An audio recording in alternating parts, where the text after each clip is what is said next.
Today I thought I will give you a walk through some of the things that we have been working on in my group for the last 15 years.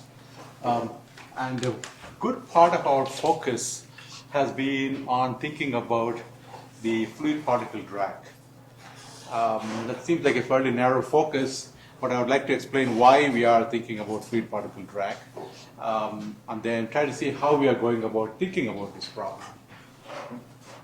So if you look at the master diagram that Kumar put as a part of this the big picture team that he's trying to put together for EPIC, what we are doing really falls in this category, where we are not really trying to do detailed simulation or develop new tools like many of you are doing, but we use those tools, but we are thinking of building simpler models. They are not so simple to the point of being the reduced order model like people talk about. It's something like an intermediate scale where it still retains a lot of the dynamics that you see, but then hopefully you can do them faster than what you would otherwise have to do. So to give you an outline of the talk, I'll try to give you some description about flow structures, and then I'll try to see why drag force term is something that I'm obsessing over. And then I will talk about how we are thinking about effective drag force through systematic coarse graining. And to aid us in doing that, we have looked at simulations at different scales, a two-fluid model where we solve to the extent to which we can highly resolve simulations where we are thinking about what happens on the scale of 1,000 particles. Then we also been looking at coarse grain models using CFD-DEM. You heard a lot about this technique, so I don't have to describe these models and techniques for you. For using coarse versions of that, which is MPPIC being one of them, where we are concerned about things on the 100 particle diameter scale, and we have been doing some DNS work of fluid particle force where we are simulations domain is only of the order of 10 particle diameters. But we are trying to ask questions. I'm trying to see, I'll try to convince you that the drag is the way that we normally write drag force is that drag force in suspension is a drag coefficient multiplied by slip velocity, and the drag coefficient depends on the local volume fraction and Reynolds number. But I would like to convince you that in practice it's a bit more complicated than that. In fact, quite a bit more complicated than that. And then some of the things that we are doing is how should we capture the effect. That's the message I would like to get across. Okay. So if I have to explain where industry people are focused on when it comes to fluid beds in one slide. If all I give myself is that the bulk of the question often comes down to in reaction design is that am I going to use a turbulent fluid bed or am I going to use a fast fluid? And which one you choose, it depends upon everything from attrition consideration, erosion consideration, pattern consideration, and so on. So from a mathematical perspective, we ask the question is that how do you scale these? We heard about all these. And how do we anticipate the structures? A lot of the time, the companies that I worked with, they are not necessarily using these tools to be predictive. They are more using these tools to alert them of potential cliffs that are near the operating condition. They want to see what happens if we move things around. We find that all of a sudden dramatically different flow pattern comes in. So so the issue is one of sensitivity. So it's not just one simulation. They want to do hundreds of simulations. And the same thing that Shyamlal talked about before is that we want to do uncertainty quantification. So tools that allow you to do hundreds of simulation is really what one is looking for in these design purposes. So there are a lot of details we can describe about this flow pattern, but it's easier just to give one movie. This is taken by Frank Schaefer at the NETL, where here is a high-speed video he took of particles flowing up in a riser along with gas. And if you look at from a distance, you see the particles near the walls are coming down. And if you look at more magnification, and further magnification, where you see the particles, you can see all kinds of structures that are not a whole lot bigger than 10, 20 particle diameters that are going through. And the issue is that when you do a large-scale simulation, do you want to resolve them, or do you want to ignore them, or do you want to recognize their consequences in some fashion that comes into play? And if you go into the turbulent bed, in addition to these kinds of clusters, you'll start seeing voids, which are you get a combination of these voids of particles and clusters of particles. So these were done with relatively large particles, and you saw this particular picture in L.S. Phan's presentation also. But since then, people have done experiments with much smaller particles. Jesse Zhu in Western Ontario did experiment with FCC particles in a two-dimensional riser, and then you show that these kinds of features are seeable there too if you see with high-speed video. But when you look for the eye, you don't have these things because they're too fast and too moving. You can't see them, but with high-speed video, you can see them. Okay? So if you look at these typical characteristics, the particles do collide. If you look closely, you'll see they're bouncing around, and that is that the collision gives rise to very high rotation that L.S. Phan was talking about, and he is concerned about how that affects the drag. And so they get a mean flow, and because of the fact that they're moving around, they get a particle phase stress because of the collision, and then you get clusters. These are dynamic because you can see them forming and disappearing. These are generally, this can be 10 or it can be 50 particle diameter length scale is what we see. And then the reason why people are concerned is that you get more clusters and streamers near the wall region compared to the core. And this is not very different from what Gretard was talking about, how in certain cases bubbles go to the wall, and in certain cases bubbles go to the center. Here the clusters tend to go to the wall. Sometimes they go to the center. In fact, Christian Renia had one experimental study where they found that the clusters are going to the center near the top of the bed. So these things can choose location where they go to, and so that gives you macroscopic segregation, which then affects the contacting between gas and the particles, which affects the reaction rate. So people want to worry about this macroscopic segregation that's affecting that how it interferes with the flow problem. This is kind of a general big picture question that people are interested in. So the question comes, how do we think about modeling these? So early on, we started thinking mainly from the frame of a two-fluid model. I only have a few slides with the equations, so just bear with me. So everybody knows about the continuity and equation for a very simple problem with no reactions, no phase transfer, nothing like that. And then if you look at the momentum equation, again, there's a standard form, the so-called model A that people talk about. And if you look at it, you have the usual term, the inertia, the stresses, and the interaction force, and so on. Okay? So if you look at the particle phase stress, people have, because of the fact collisions take place, these are augmented by an additional equation known as the granular energy equation, and Patrick Mills talked about the new refinements that he is doing to, and you will hear more from Christine, I'm sure, in her talk about this stuff. And one of the early ones that came was from Stuart Savage. And since then, a tremendous amount of advances happened in terms of granular state stress. So you will hear about it for the next talk. But I'm more focused on this interaction force between the two phases. If you look at gas particle flow, these are principally drag, added mass, and all the other forces that got relatively small effect. Okay? In some high rotation case that Ellis was talking about, the Magnus force comes into play, but the added mass force is not generally a significant force in this problem. At least we have not seen evidence for that. Okay? So if you look at how the drag force normally is written, it's some kind of a coefficient times slip velocity, and that coefficient depends on, this is a scaling quantity, depends on the Reynolds number and the particle volume fraction. So this is every model that we use has a form of this kind, whether we use Wen and Yu, for example, or Gidaspo, or Ergen, you name it, they all have the general structure that we have. Okay? So if you look at the effect of Reynolds number on this particle, you find that the drag coefficient, my beta is called the drag coefficient, increases as particle volume fraction increases. You expect more hindrance when you have more particles.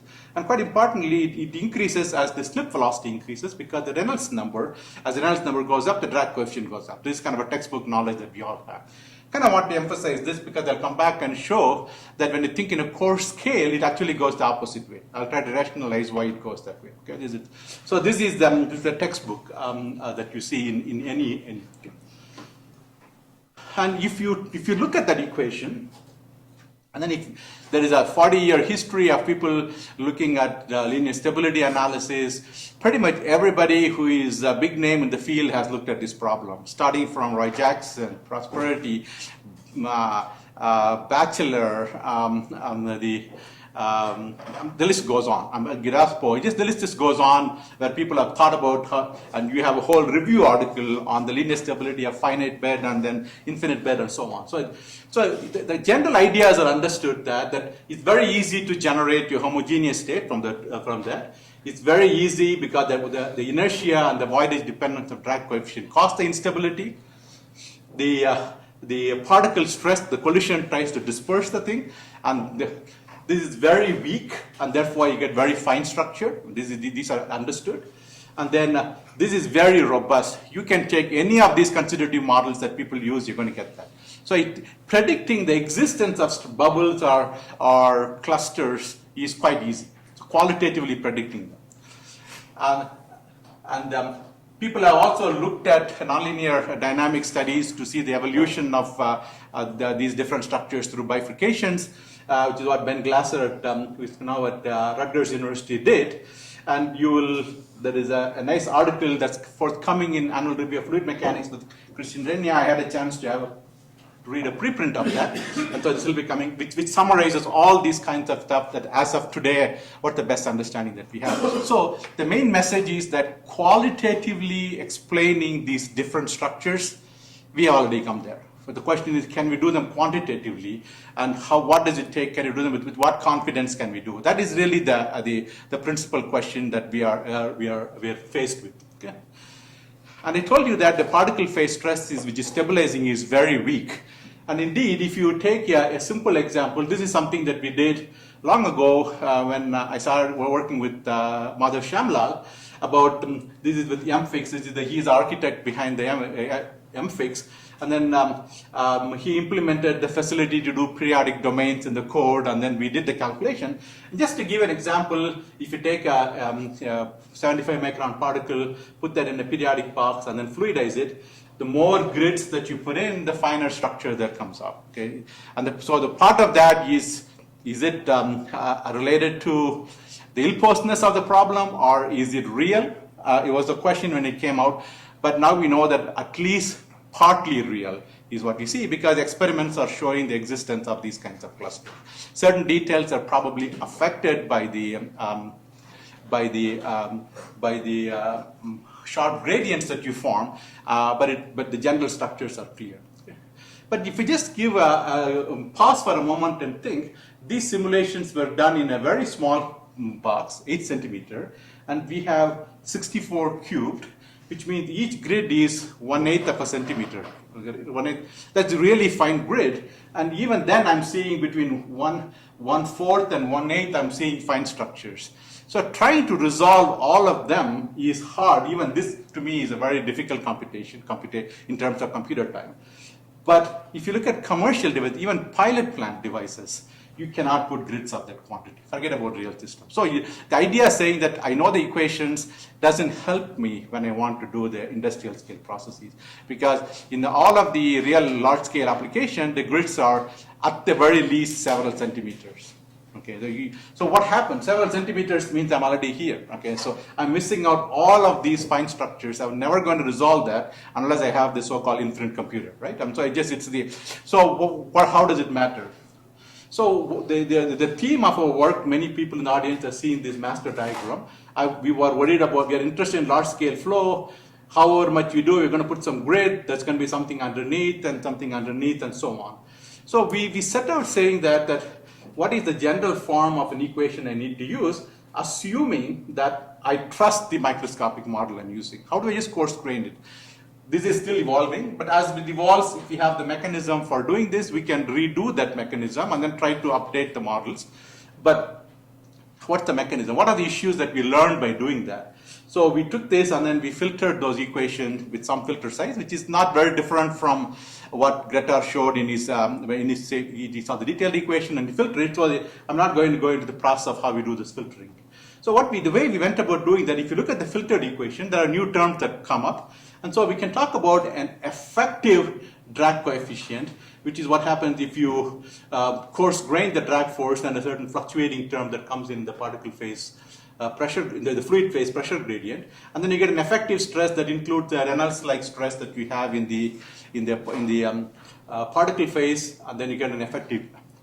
Today I'm not going to talk about this, I'm mainly going to talk about that. Okay, so we have looked at this also, how to model that. So the way that we went about doing this is that we tried to do a fairly well-resolved simulation in some test domain and then take that as God-given data and then try to coarse grain them and see what we learn from them. That's that. Now, is this data perfect? No, it's not perfect, but it just gives us a way of thinking about it. That's the, and initially we were doing it in 2D when we started with Shamla, because that's all we could do, but now we can do 3D, but these are still very time-involved simulations. And so we take the data, we do filters of different sizes, move the filter around, and try to get statistics from that. Okay? And when you do this, we get the effective values for these quantities, and then we ask the question, how do we correlate these quantities? Now, in hindsight, I should have done neural net, like you did. Okay? But it's 2020. In fact, Yanis, my colleague Yanis Kevrikidis, who has talked to you on this many times, has been hitting me on the head. You should do that. You should do that. Finally, we have a student. But everything that we have done so far is that can I infer a physical basis for what we are doing? So we've been trying to do the manual way of trying to look for structures. And then that has taught us something. So we said, how do we correlate these quantities? And well, if you filter it, it depends upon how big your filter is. It depends upon what is the volume fraction, the filtered volume fraction that you would have inside a filter region. If you're looking at stress, what is the filtered deformation gradient that we have, because that gives you some information, and what is the slip velocity that we have in the filtered quantity, because these are the only quantities that will be available to me when I'm doing the course simulation. Anything else is available data, but I won't have them when I actually apply these quantities. So in terms of these quantities, we generally do all of these in dimensionless form. So just to give you an idea that we thought that the way to scale the filter size is using what comes out from a characteristic time for particle response that comes out. Desjardins uses slightly different versions of that, the particle response time. But now we are not 100% convinced that this is the correct time, but this is what we did. So we do try to do things that in dimensionless form. So what do we learn? Well, we first start with simple model and we go through many iterations of that. So let me first show you a simple model we did. The simple model we did was that if you look at the effective drag coefficient, that you need to use because you are not going to resolve some structures. And if you naively apply the usual drag law that we started off with that, because we talk about that as a ratio, and in this plot they wrote that as 1 minus h. So in the other plot it will be just this, sorry about this mix-up. So h is equal to 0 means that nothing happens, everything is fine, h equal to 1 means there is no drag at all. So h lies between 0 and 1. And so you find that, we found that in the simplest model, this can be written as a separable function of these two, the filter size dependent term and then volume fraction dependent term. And if you look at some of these, as I increase my filter size this way, to give you an idea, if I'm looking at a 75 micron particle in a typical fluidization condition, this number 2 corresponds to 1 centimeter. So I'm only filtering 1 centimeter, not over the whole reactor. Okay, so if you look at this is 2. Look at what happened to the H function. It looks like that, which means I'm really, for bulk of the region, I'm only seeing 40% of the drag that the original model was saying that we had. The reason for that is that there is so much structure underneath that 1 centimeter that the gas bypasses around that and the particles are not really providing any resistance for that. But this is just if I assume that this is the only quantity that matters, but reality is a bit more complicated. Okay? So the way we obtained this data is that we did periodic domain simulations with different volume fractions. We used MFix, the platform, and the platform has evolved tremendously over the years. And a lot of the things that we have done at Princeton is trying to figure out how to collect this data and then post-process them to the level that we can get this information. And we do these, and then we bin these quantities into different filter sizes, different volume fraction, and then we average them to get a statistical value for that. But one thing that always bugged us is that if I look at each one of them separately, and say I'm going to use one curve, I would not get one curve. I would get lots of different curves. So that means that something else is going on. So that something else that we found out is that it depends on second marker. We call it the first marker. We call it the second marker. Second marker was slip velocity that came up. So if you look at that, for the whole bunch of curves are given here. Each one is for one volume fraction going from 2% all the way to 50%. And if you look at how this h is varying, and if you look at that, what is the slip velocity inside my domain, you find out when you have very slow slip velocities, h is 0, which means that the system is very homogeneous. But as the slip velocity keeps increasing, okay, there is something not showing up. There is this is dimensionless quantity, so this is scaled with the terminal settling velocity of the scaled with the terminal settling velocity of the particle. As it goes up, you find that this h dramatically increases and goes. So here you find that h increasing means that drag is decreasing. H increasing with drag, which means I increase my velocity, my drag is decreasing. Just counterintuitive to what I said before. So this is not a physical explanation. This is just a correlative observation. It doesn't tell you why it happens. Why would I increase slip velocity, and then I find I get less drag? I mean, intuitively, it's clear because it means that it's pushing the particle away. Particles are segregating. More slip velocity, more segregation. So less contact and therefore less drag. But this is not directly explaining. It's correlating purpose. Okay. So since we just wanted a correlative model to test whether even this line of thinking made physical sense, we said we'll accept this quantity. Okay. So and this is the structure I was talking about. So when we did this simulation. So we took a test problem, that is, this is the NETL challenge problem. So these guys did a simple experiment in nearly a 1 meter diameter vessel, collected the pressure drop and the pressure fluctuation data, and then tried to see if we can simulate that. And the point I want to get across is that if I simply integrated the two-fluid model with the intrinsic drag naively without any correction, you find that you blow the particles out of the bed in this system. But experiments operate nicely. Here is the experimental data. The bed only goes up to this level, but you just keep blowing away. But if you start putting this corrected drag, you are beginning to get these results that are similar to experiments. Okay? Feel good about it for some time because I'll come back and say this is actually not very good. So I just okay. So this is the kind of models that we have been able to do. We can get grid independent results. And the thing is that the drag that we have for this simulation, effective drag, is different for the effective drag that you have for the other simulations. So finer the grid, you have less drag correction that comes in. Okay, and you are capturing the dynamics. So it's reduced but not overly reduced because you do see the dynamics that are there in the bed. So you can try to investigate what it does. Okay. Simultaneously, we were also thinking about doing Euler-Lagrange simulations, largely because in this period, significant interest has come in to include many particle scale behavior, like particle size distribution. And I'll tell you why particle size distribution comes into play a little later, but we started looking at this. So we started doing CFD-DEM simulation, and we heard about the methodology of CFD-DEM from several folks. And you'll hear a lot, I'm sure, from Olivier this afternoon. So I'll skip all of these things. Just to give one example, here is a periodic domain, fully periodic, grid size is about 3 particle diameter. You can argue why it's 3, 2, or 1.7. You'll hear about that this afternoon. We do about 30 million particles. We simulate them, and we did them in the open form, the same kind of framework that Francois was talking about. We had to make some changes and then collect the statistics. And our idea is that we wanted to think about constitutive models for coarse Euler, and MP-PIC. So once you have this data, we can convert them into an Eulerian grid and see how we coarsen the Eulerian, or I can keep them in the Euler-Lagrange and see how do we coarsen them in the Euler-Lagrange framework. So we've been looking at that. So this is the data, then we map them onto the grid, we filter them, we do the coarse Euler, and we also do coarsening for a MP-PIC type of method, but I'm not going to talk about that today. Okay.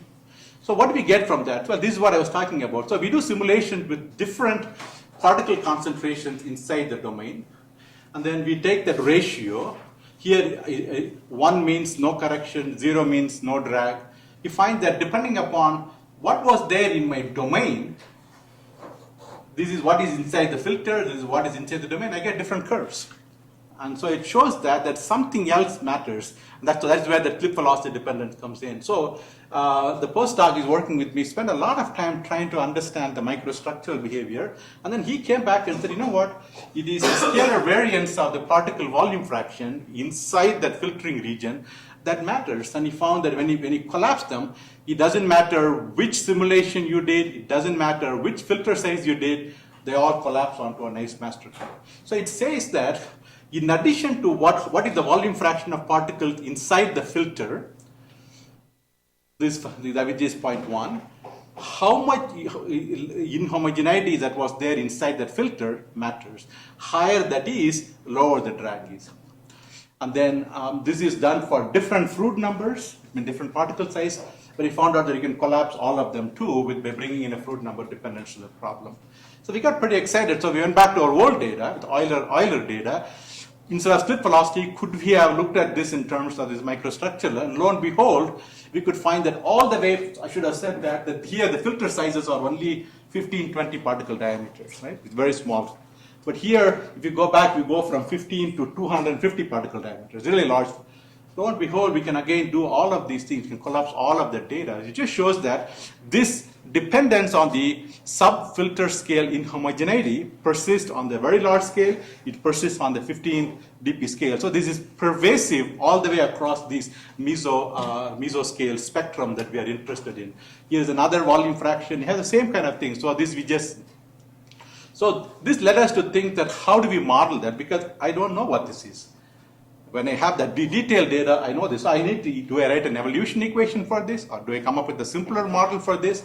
And it turned out that we could actually model that using this Germano type scale similar models quite effectively. And so we wrote that this can be written as a function of volume fraction, function of filter size, with a constant that is dynamically adjusted. And if you look at this phi dependence, we are able to find what the phi dependence was. We were able to find what this filter dependence was.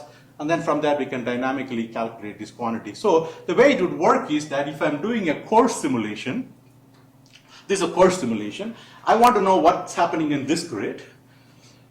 I know what the volume fraction is, I know what the slip velocity is, all in my coarse simulation that resolves that, but I don't know what phi prime squared inside that is. All it says is that look at the resolved quantities in the region around that, do that Germano filter, that's going to tell you what is inside that. And we find that when you do this, that you get a significantly more improved estimate of the drag quantities. Again, I want to emphasize the corrections I'm talking about are not small. Do I put 1 or do I put 0.2? I mean, that's a factor of 5 error that we're talking about in making in the drag corrections. Now, I could have said that I don't care about this, I put a mean value and call this my uncertainty, put a PDF around that and throw a random quantity. Now, you can do that too, but even here, we may have to do a random quantity, but now we are saying certain part of that is not random, it is very correlated with some microstructural quantity. So we have been doing this. So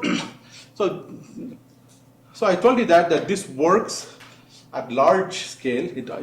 Large means about hundreds of particle diameter. It works in tens of particle diameter. All these were generated by solving a problem where I assume that we know the drag law at the fine scale, which is the classical drag law that we have.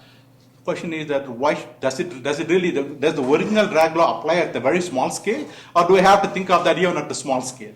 So that's what led to doing the DNS type of simulations. So this is something that thanks to Joost Dirksen, we are using the code that he put together for that, and we are collaborating with him. And then we find that we can only do here with our resources only 12 particle diameter by 12 particle diameter cube. We do the DNS of the fluid flow with about 500 to 1,000 particles that we have, and then we simulate this fluidization flow problem. So the simulations were done with about 10% particles or 30% particle volume fraction inside that periodic domain.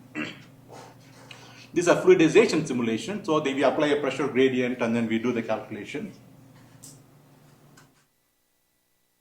And we do them for lots of density ratio, all the way from a liquid-like to a gas-like. And when you do, you start forming inhomogeneities. We saw in Prosperity's presentation that it forms inhomogeneities in this simulation. So if I say that, let's say I have 30 volume percent particles in there. If it had been homogeneous, and if I say it's homogeneous, but it's a fixed bed, I would have come up with a scaled drag of 4.8. How they scale the usual standard scaling, that's not important. If I had said that, you know what, this is not a fixed bed, it is a low Stokes number limit where it is they are force-free particles that we are looking at, then you would have gotten 3.4. Okay?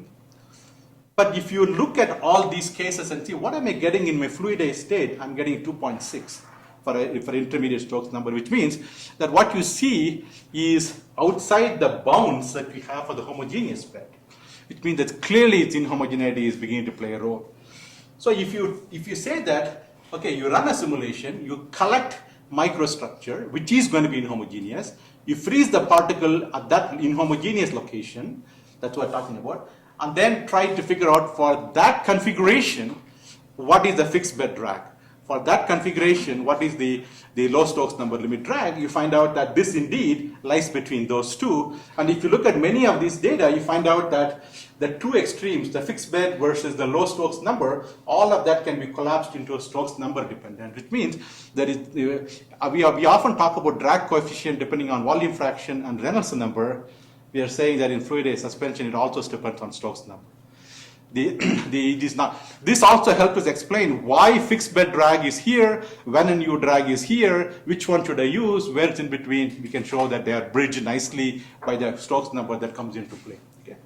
And for today's talk, this is useful in the sense that it's enough if I think in terms of create an inhomogeneous configuration, tell me what the drag is for that configuration for a fixed bed, tell me what it is for a low Stokes number bed, everything else is going to fall in between, so you can think about it. So we did that.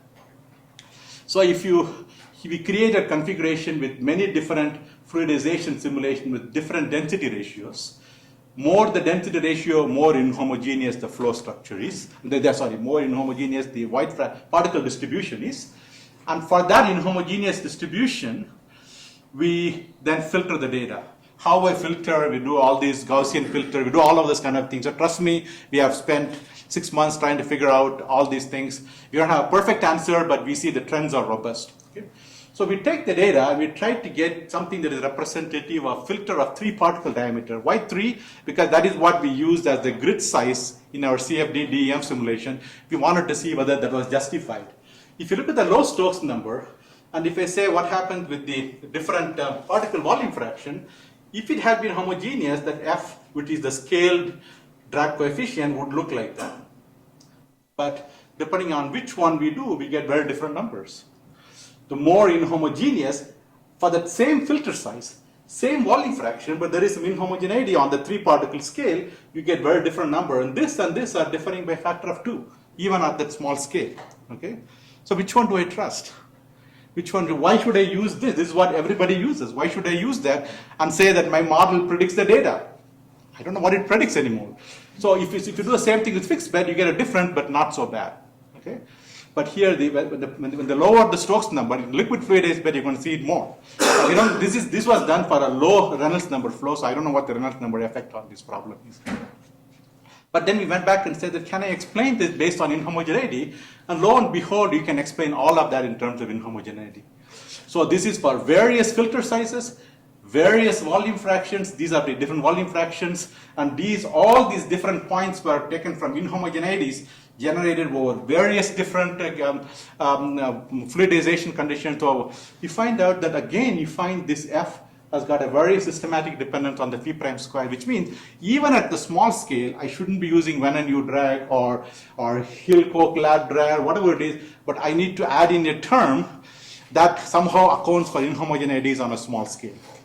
And that, again, the Germano type filter is what we found out was able to get, not perfectly, but it just takes me the first step in that direction. So you see that even at the micro scale, you see that effect, the meso scale, then the hundreds of particle diameter, again, you see the same effect. So it's a very persistent trend, and it persists all the way, showing that there is no scale separation. It is continuously occurring on all the scale. That's the real problem. So we are proposing that we have always been using this coefficient, a function of phi. I'm not showing Reynolds number because this particular one was the low Reynolds number, but we feel that really it should be phi Stokes number in inhomogeneity. We have looked at the Stokes number dependence, and this inhomogeneity we model like that, and then we get that through a Germano filter. So when you do CFD DEM, we can use things of this kind in our analysis. So that's, and the variations I'm talking about is not 10%, 20%. They're talking about really substantial factor of 5, 6 variation that we are making a mistake in. And we're making a big mistake in 5, 6. Look at it. In this case, the F here is 3.5, the F here is 0.75. So even this is at the micro scale I'm talking about. So it is depending upon the inhomogeneity, you got a huge effect, okay, that's coming in this problem. So I told you why we are doing a course. We have been talking about course Euler. I told you we are doing CFD DEM to do course EL. So I'm going to change my gear in 5 minutes, give you a few slides, and then stop. There is increasing interest in the industry in adding complexity, particularly particle size distribution and dynamic particle characteristics. Particles are changing because they're burning, or particles are changing because they are solidifying harder, or they're breaking up, whatever it might be. And there's also interest in trying to understand cohesion between particles. I think you'll talk about that today. I assume so. We'll talk more about that today. And then liquid bridge, and particularly in polyethylene reactors, electrostatics becomes a play. And so how do you think about those as well? So these are somewhat easier to at least put it in. And the CPFD, which developed the MP-PIC method, got a lot of mileage because they figured out that through the Euler-Lagrange approach, it's easier to put it in. Not necessarily better, but easier to put it in. That's what. And so this is. So the question then comes is, again, how you have to coarsen that, because there are going to be structures that we are not going to resolve, and that's one of the things we are looking at. And so I'm not going to talk about that, but the chain of thought is very similar to what we did before, except that we are hoping that this time we'll be a bit smarter, use neural net or things like that, not to have to spend 10 years to figure out what we are doing. Hopefully it'll be 10 months instead. So let me give you an effect of particle size distribution. Let me go back to this example. I told you to feel good about it, right? But now let me say you don't feel good about it, okay? Why did they give a challenge problem that is so boring? The pressure as a function of height is a nice straight line, time average pressure. How much more boring can a challenge problem be? So the reason why they gave that is that this particular flow, when we had very small amount of fine added to that, manifested an instability known as jet streaming. You could see some defluidized regions and the gas going around, and they experimentally they found that when you added fines, it goes away. As of today, in spite of what people claim, in my opinion, no one has explained that. It remains unexplained. In our simulations, we don't get that instability. So we have failed the first test. We passed the second test, but we failed the first test. So it doesn't count. So we have to think about adding fines to this problem. And so in what way is this fines helping? So these are more easily addressed by thinking about Euler-Lagrange. So we are shifting to, that's why we shift to Euler-Lagrange. To give you the effect of fines, if you do a large scale simulation, forget about these particles that you see as right. This is purely for visual. If you take a bed that is 30% by volume particles, this is not a very large simulation. This is more for illustrative example than doing anything with that. If here is a bed that we did Euler-Lagrange simulation with no fines, here we added fines, but the fines were just particles of a different size. But now you say the particles have got van der Waals force attraction between them. And if you find that, if you between this and this, there is not a whole lot of difference. But the moment we added fines, what happened? Here, this is actually dynamic. There is flow. If you look closely, there is some dynamics that's happening. All the dynamics is suppressed by the fact the cohesion is giving you an elasticity to the assembly that you have here. So it is these kinds of things that is causing the jet streaming instability. So we are trying to understand something about the role of these cohesive stresses on these dynamics, the flow behavior. So Euler-Lagrange helps you because I don't quite know how to write stresses including cohesion, that also allows you tensile strength and compressive dynamics when I do the Euler-Euler, but in Euler-Lagrange, we can put them in the P. Another one is that Syncrude gave us a project to think about, just tell me what happens to fluidization if we have wetness between particles. When you have wetness, particles will be wet. The particle, when they come together, you form a bridge. Liquid comes and fills the bridge. You get a capillary force. You get a viscous force. How does it affect the dynamics? And this is very difficult to do, these simulations, because no simulation is big enough to get meaningful result. Let me just confess that at the beginning. But nevertheless, we learned something by just looking at the qualitative ideas. So just to indicate that if you look at a system with dry particles in a periodic domain, and then it's a snapshot, and if you put some wetness, so in my notation, as the bond number goes up, the system becomes more wet. You start seeing that you start getting aggregates. And as it starts increasing, at some point, you just jam up the whole thing and your simulation is totally meaningless. Even here, people would argue it's meaningless because the periodic domains comes and haunts you. But it just gives you, the periodic image affects it too much.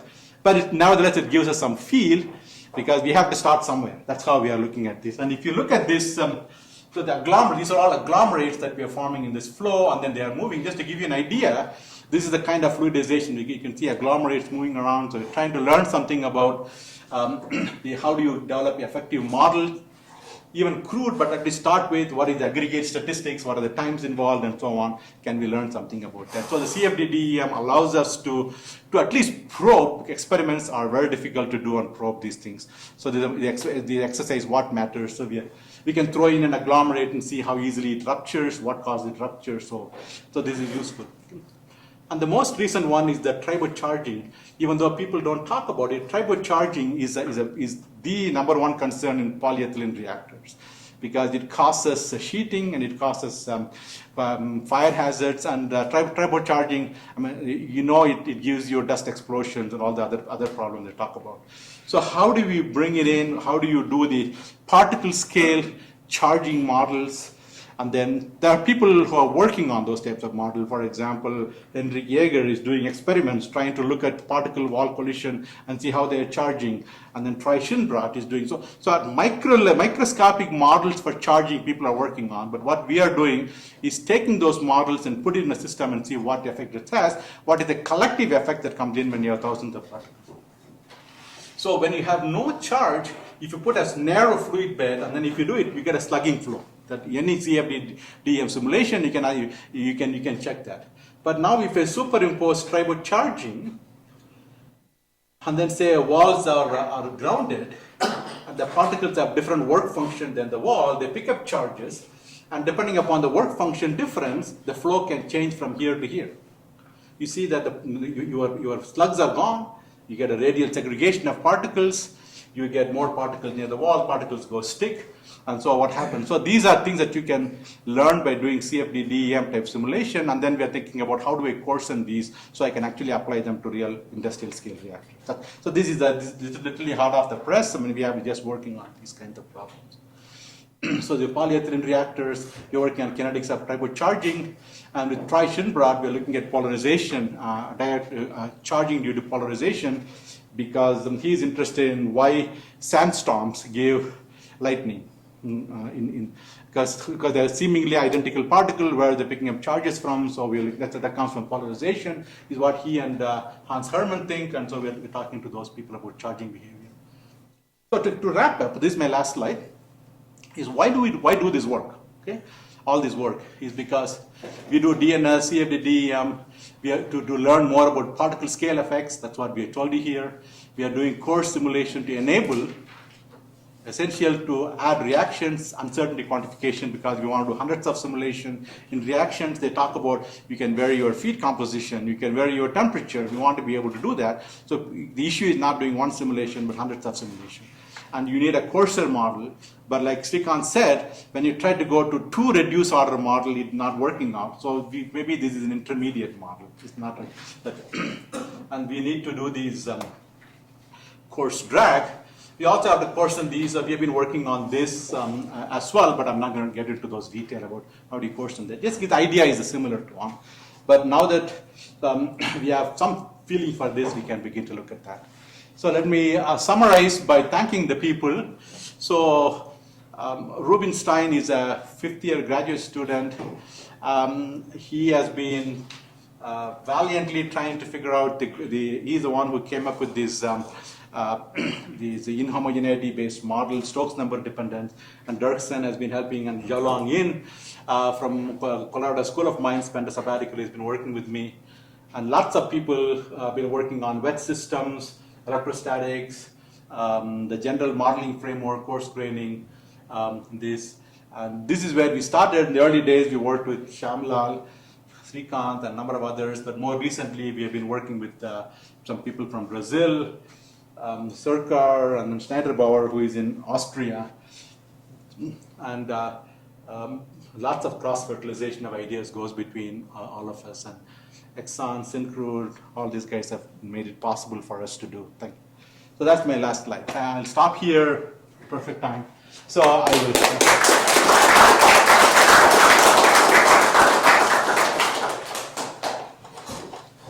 you very much. Questions? So one quick question. So regarding the variance of this volume fraction dependence on this track,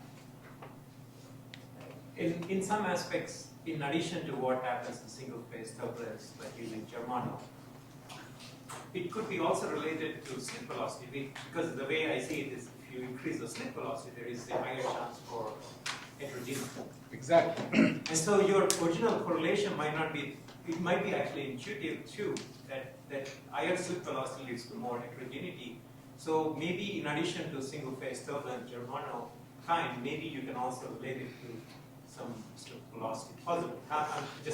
I agree. So slip velocity correlation works very well, and then we are able to fit the data, but we have to make a hypothesis that the slip causes segregation, segregation causes this. But now, if the thought is that if that is the case, then why don't you directly look at the segregation and prove that that's what it has got? Okay, the directly putting the slip velocity, it created certain anomalous solutions, and we're wondering if we can avoid that if you put that anomalous solution. But everything that we have done in terms of large-scale stuff, we have been done only with slip velocity as the marker. And so from the point of view of a correlational model, I still think that that's the best model. Everything else is adding complexity without necessarily proving yet that we are getting more for that. Only reason I mentioned that is if you think about clusters, and if you have big enough grid size, if you do some sort of Germano kind, you might miss out because you might not capture it in the neighboring cells. So it's not like so homogeneous like in a single phase. So I agree. So so whichever one is simpler. I mean, what we are because we wanted to kind of connect the dots as to A is caused by B, maybe B is caused by C, and then so that's why we started looking at this.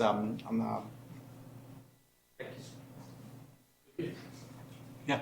Thank you for a very interesting talk. So I have what might be a little bit of a naive question, but when you go to the very small, to the DNS scale, are you worried at all that the homogeneities that you observe might be impacted by the periodicity condition? Oh, we have done simulation with 9 by 9, 12 by 12, and we have some simulation with 24 by 24. We get the same kind of thing. So, and a long time ago, Andrea, you had the paper that says minimum you need is 5 particle diameter, right? For periodic domain? Okay, I thought it was one of your papers. But people have done that, saying that if it goes beyond that, if I get one big bubble, then I'm sure it's affected by the periodic domain. But here, when you look at it and look at the field, we don't see these kinds of big domains. So if we look at something like this, I showed you this one picture. Let me go one step back. These definitely are affected by periodic domain, no doubt about this. I wanted to show this picture. See, here, I'm quite certain that if you change the domain size, I'll start seeing a different effect because the voids here are becoming commensurate with the. But at some point, it's a compromise. But this is the best I can do. Let me see what I can learn from that. But in that particular LBM simulation, we have done 9 cubed, 12 cubed, and 24 cubed.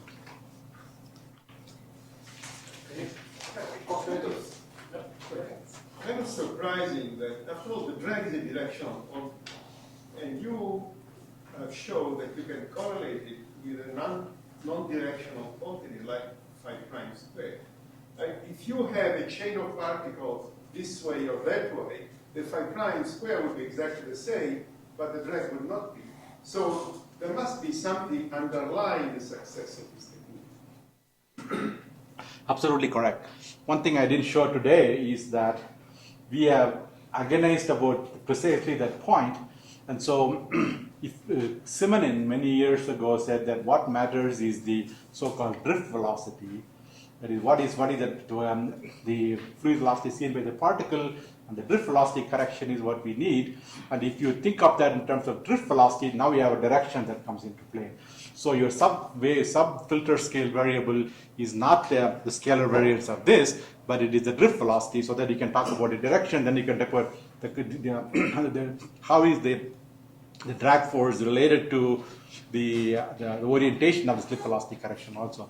We we find that we can get just as good a result with that drift velocity correction, plus one extra thing, because here I talk only about the component of the force in the direction of the slip velocity. If you really do the calculation, you find out that you also get a force in the perpendicular direction. Is it lift force? Is it some other force? Or is it the fact that the inhomogeneity structure, somehow the orientation of it is coming in? We don't know that yet. And I didn't present that today because we are not quite satisfied with these. How do I estimate my my drift velocity, like a Germano type thing? It's just not there yet. So, but we are looking at that. But your point is absolutely correct. There is an orientation factor that at the moment we are not capturing. Toshi. This is excellent. It makes me humble. Excellent presentation, I said, first of all. Oh, thank you. Yeah. He made my day. This structure, size distribution, and dynamics, I'm just imagining can it be picked up by energy spectrum type of presentation, and that may help us in bringing a lot of complexities together. Yeah. I think that this is we looked at the energy spectrum in the volume fraction field, because phi prime squared, then we ought to be able to see that. But I am not able to figure it out. Maybe you should look at in your results and see if we can. We see we don't see any anything like the inertial range. It just keeps smoothly varying, and we just don't know how to fit any of them. In fact, in the very first stuff that Kapil Agrawal did when he worked with Sham and me, he has in his thesis that, oh, here is this, and I don't know how to explain that. So we see that, but we could have just said, oh, we correlate that.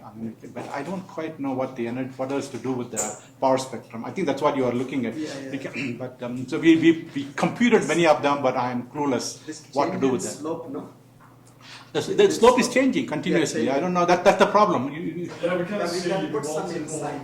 we see also multiple regions. It's complicated. So we've started looking a bit at what people are doing in natural physics and highly compressible flows to see if we can learn from that. But also the issue is that with DEM simulations, we have this projection onto the Urain grid, which does introduce a cutoff, which tends to be smooth. And so this numerics overlap with the rest. So when we did the phi prime squared, we did what Andrea was doing. We took them as delta function because it's periodic domain. And then we projected directly. And then we looked at it that way so that we don't do this kind of localized mapping. But even then, we find that it is, in the log-log plot, the slope is steadily changing. I don't know what to do with that. There are recent papers who try to explain the change in slope. Oh, okay. I should take a look at it. Maybe we'll discuss. Okay, thank you. Yep. So there are a couple of quick questions. One is, what's the diameter ratio of this, points versus cores? In this case, it is 3. Right. So 75 micron versus 25 micron, the typical thing that people do.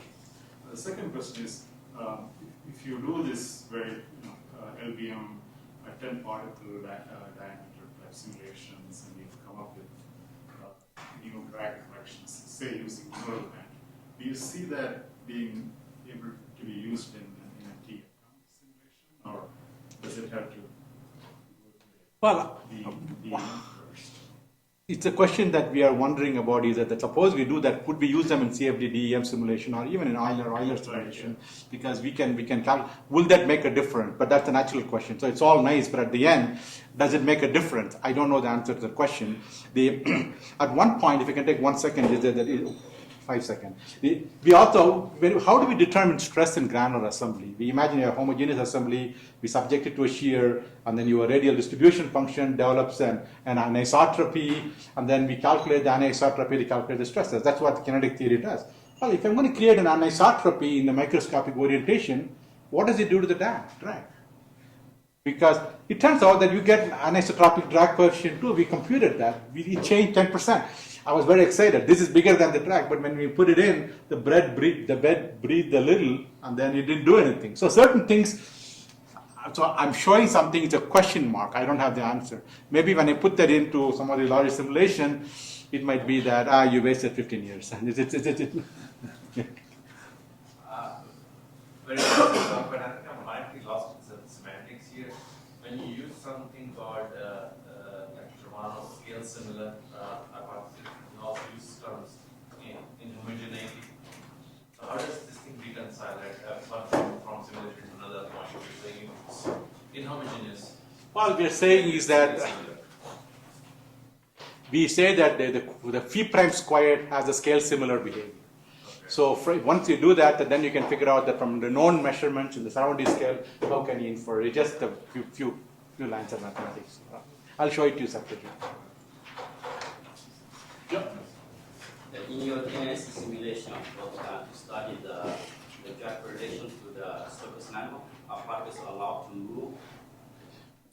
Yeah, in this simulation, when you create the configuration, it's a regular fluidization simulation. So in your DNS simulation, the particles are allowed to move. Then you also account for the particle interaction. Oh, absolutely. No, I didn't go in because so many people here already describe all of them. These are the standard soft sphere DEM that lights does, and so we particle friction, we put all of these. So my question is, you said the drag related to the surface level. I don't know how you calculate the drag in your DNS simulation. Is it possible? I mean, the active mass force also is accounted into the drag, because when you have different surface level, the particle response time is different. So particle may accelerate. So you're asking about the fully resolved simulation? Yes. Yeah. Yes. Okay. You are right that because what it gives you the total force, but it doesn't tell you that it's a drag force. We don't know whether it is a part of that comes from history force or part of that comes from. So when we look at fixed bed, none of these things come about really in the vehicle. So we see the effect in fixed bed as well. That's why we think it's. Second thing is that we try to estimate a little bit about how much contribution is coming from those forces. We think it is not that, but I can't prove that it is not that because we have to really calculate. You have different surface level. I mean, for example, when the surface level is very small, so the active mass force probably is not that important. But in some other cases, the particle will get accelerated or decelerated. In that case, because the response time is much larger. It is possible. Yeah. I don't know. I would be very surprised if it is important in gas-solid flow. That's all it is. I would be very surprised. But I can't prove that. I think that rotation may be more important than added mass force. Okay. In view of time, thanks very much.